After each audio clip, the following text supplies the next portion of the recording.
And the Celtics have acquired guard Jrue Holiday from the Blazers in a blockbuster deal one day before media day. The station is that the Celtics are eager to retain Holiday long-term, sending Portland Rob Williams, Malcolm Brogdon, and 2 first-round picks. On Friday, we warned you guys that another blockbuster trade was about to happen, and today it officially did. So before we get to the content, make sure you drop, like, subscribe, and turn on our notifications to help the channel grow. Now that we got all that out of the way, cue the intro.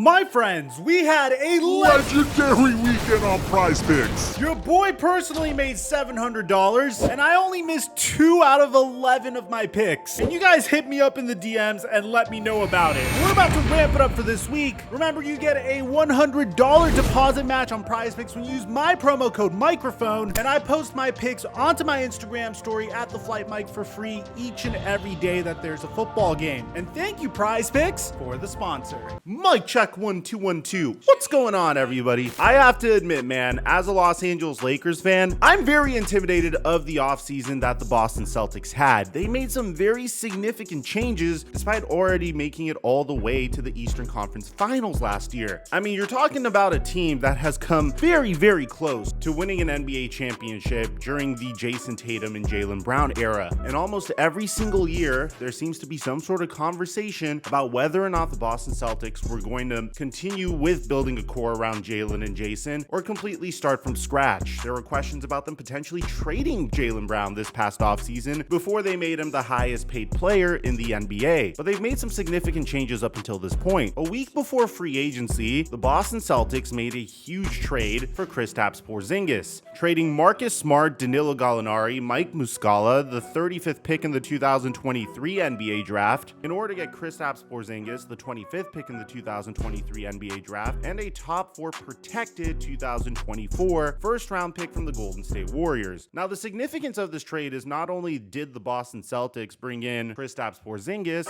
but originally this wasn't the trade that was proposed. Originally, the Boston Celtics tried to trade Malcolm Brogdon for Kristaps Porzingis. This was their plan B. They really understood that they needed to make a significant trade here. But due to Malcolm Brogdon not being able to pass a physical at the time, the Boston Celtics had no choice but to move on from Marcus Smart. But this was enough to really frustrate Malcolm Brogdon, which resulted in a couple of awkward months between the Boston Celtics and Malcolm Brogdon after Brad Stevens assured Malcolm Brogdon that they were going to move forward with him and he was their guy. It seemed like Malcolm Brogdon would find himself in trade rumors once again. Even furthermore, the fact that the Boston Celtics would trade Marcus Smart left a huge hole in their roster. Gone was their two-way enforcer, their locker room leader, a very pivotal piece of the Boston Celtics. So there was a huge question about what the Boston Celtics were going to do to make up for that huge hole that was left in their roster. And fortunately for them, one of the best, if not the best, two-way player in the NBA was available for a trade. 4 days ago, the Eastern Conference got significantly stronger, with the Portland Trail Blazers trading Damian Lillard and receiving Jrue Holiday, DeAndre Ayton, Toumani Camara, a unprotected 2029 first-round pick, and pick swaps in 2028 and 2030, which made the Milwaukee Bucks significantly stronger and gave the Portland Trail Blazers a brand new asset to potentially flip in Jrue Holiday. Immediately, there were rumors about teams that could be interested in him, which we dissected in our last video. We ruled out the Miami Heat because, well, I felt like Pat Riley's pride may have gotten in the way of him potentially striking a deal with the Blazers for Jrue Holiday when he was in the market for Damian Lillard originally. The Los Angeles Lakers wouldn't be able to make a trade for Jrue Holiday because, well, most of their team has recently been signed to the roster, and you can't trade brand new free agents until after December 15th. The Los Angeles Clippers don't really have any assets that would excite the Portland Trail Blazers. The Golden State Warriors just traded for Chris Paul, and it would look pretty weird if you go ahead and trade Chris Paul to bring in Jrue Holiday, even though it's a seamless fit, which left the Philadelphia 76ers and the Boston Celtics. At this point, point have alienated Malcolm Brogdon to the max. I mean, Malcolm Brogdon was very upset about not being traded in June. Brad Stevens has said that the situation has been addressed, and now it seems like once again the Celtics are dangling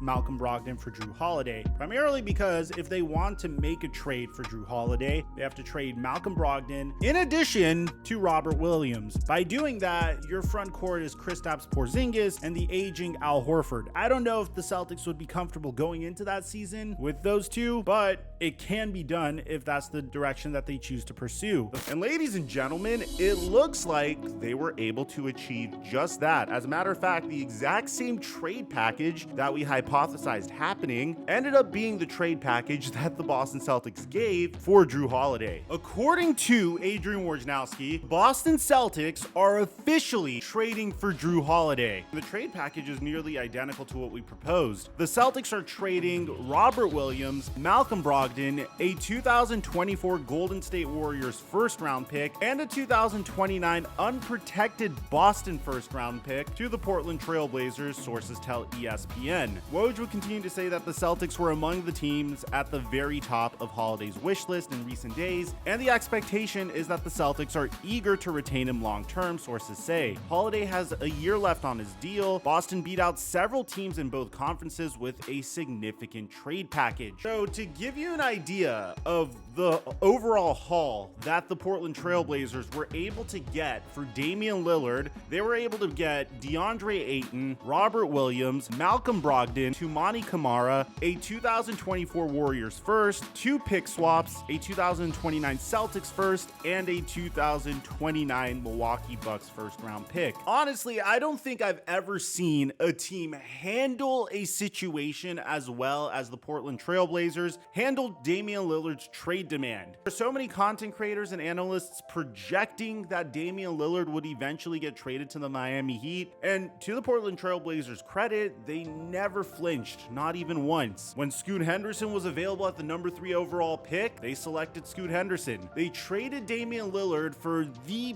perfect haul that not only sets them up for their future, but also puts Scoot Henderson, Shaedon Sharpe, and Anthony Simons in the best possible place to succeed as they begin their careers. DeAndre Ayton and Robert Williams are 2 incredible centers to pair with Scoot Henderson. Crazy part is the Trailblazers could still theoretically trade either Ayton or Robert Williams to get more draft capital. Malcolm Brogdon could pretty much find himself in a situation where he goes to the Portland Trailblazers, has an incredible season, boosts his value, and then gets flipped once again to another contending team. Or Malcolm Brogdon just stays on the Portland Trailblazers and acts as a mentor to Scoot Henderson, Shaedon Sharpe, and Anthony Simons. I mean, I cannot overstate how well the Portland Trailblazers played this entire saga, and I feel like it's only a matter of time before I tell you guys another update on this trade package once they trade another one of these players. I'm sure between DeAndre Ayton and Robert Williams, at least one of them is going to get flipped for more capital. Now, a lot of people might be thinking that the Boston Celtics are very thin as a result of this trade. I'm going to have to disagree with you. Even after adding Jrue Holiday, the Boston Celtics can still trade 2 future first-round picks and 3 pick swaps.